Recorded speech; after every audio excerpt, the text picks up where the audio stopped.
heard something about brokers and people starting at brokerages and then not carrying through with it. And I know that I heard Steve saying that you're on the fence, and I just wanted to touch on that if that's all right. Sure, go ahead, beat me up.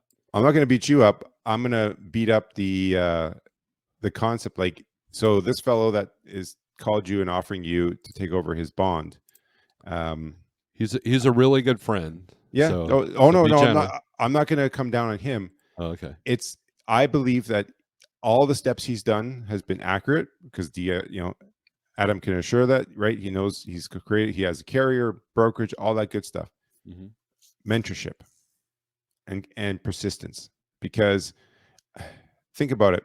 However long I've been joining your live feeds, we've talked a lot about sales processes. Right. And everyone in the chat, if they've taken a few of those notes, did some other research, all of them would have at least one in the last 2 years. Everyone in this chat that's been following you should have had one new customer that they got.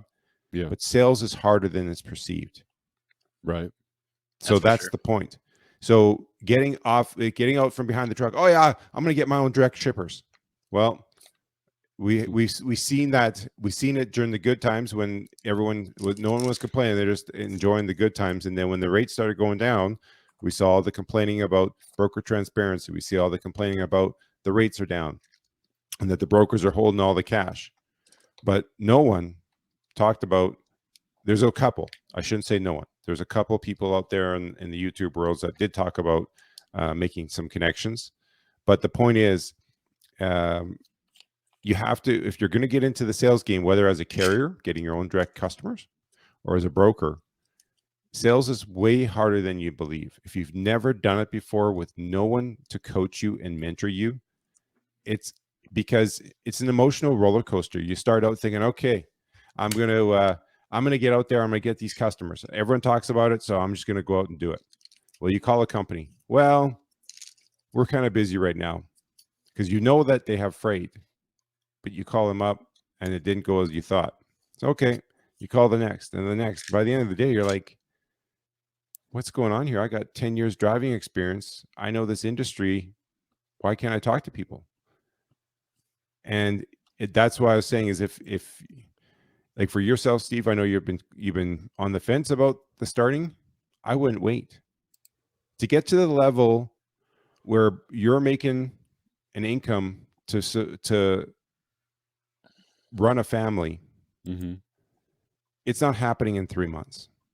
Even in 3 months, if you start booking loads, you're not making big bucks off of those first loads. Like, unless you're unique and you're doing some specialty freight, and you have some unique contacts, and somehow you're a really, really good negotiator, that your customers just love you so much that they're willing to pay you big bucks on those loads. You've done something unique. That's an exception. But I would say the norm is most are going after, like, I guess when we think about business and differentiate ourselves, we always talk about that, well, everyone's got a box as a box, right? 5 trucks all parked into a dock. How do you make yourself different? And think about, and also what, I guess maybe it's not always what you can do differently, but what's that, what can you do so that no one is wanting to or willing to repeat what you're doing? Right. And examples of that, there's three people that we can think about in our times that we're witnessing, that we've lived through and seen, and some of them aren't with us today, but Bill Gates, Jeff Bezos, and Steve Jobs. Yeah. Those 3 individuals. And I guess you could throw the guy, the Tesla guy in there, but those 3 particular people, like, I look at Jeff Bezos. Why didn't Sears in Canada? I don't know if Sears is still open in the United States, but in Canada they closed.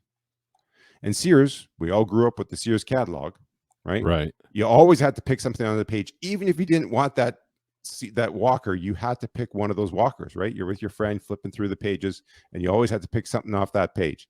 Right. But the point was, when I was growing up as a kid, Sears had catalogs. Like, all the people outside of the cities, that was their biggest shopping thing.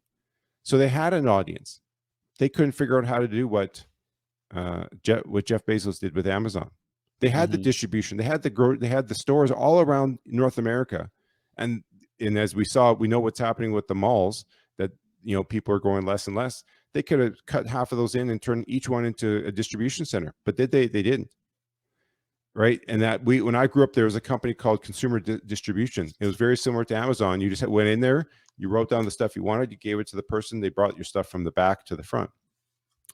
Take Steve Jobs, Bill Gates. Other than a few other odd people that are real tech savvy that kind of build their own little world, if you're going to buy a computer, you're going to buy an Apple or a Windows-based computer. No one else has repeated it yet. So the point, to full circle, is what can you do? What are you doing in your trucking business and your freight brokerage that's going to make you stand out, that no one else is willing to do the work that it's taking to get to take you over, to take you out of the marketplace? That's what it comes down to, right? When even the customer says, "Oh yeah, we should start doing it." No, let's just let DIY. Let's just let Steve do the thing. They do such a good job. Why spend all our time and energy? We'd just let them keep doing it. We like them. They like us. We're happy. And we'll just keep giving them business, and they'll manage it for us. They make it so much easier. Right. That's just the whole thing is. And if you're just starting out, believe me, it's not an easy process. Ask anyone that if you can find any new broker as an agent, next time you're on the phone and saying, "How long have you been with that? Are you an agent?" If they say yes, just ask these questions for your own curiosity. If they say, when you're talking to some broker or an email, just by curiosity, are you an agent or an employee for the brokerage? I'm an agent. Okay. Out of curiosity, how long did it take you before you were kind of, making some money where you can say that, you weren't scraping the bottom of the barrel to make your living and pay your rent or pay your mortgage and, live life? And I bet you most will say 6 months to a year. Hey, this is Snorelord. Thanks for watching this clip from one of my live feeds. If you don't mind, hit the thumbs up, subscribe, and we try to go live, and we try to do some recorded videos. And hit the thumbs up, and it helps the algorithms. It helps the YouTube, Google gods. So thanks for watching.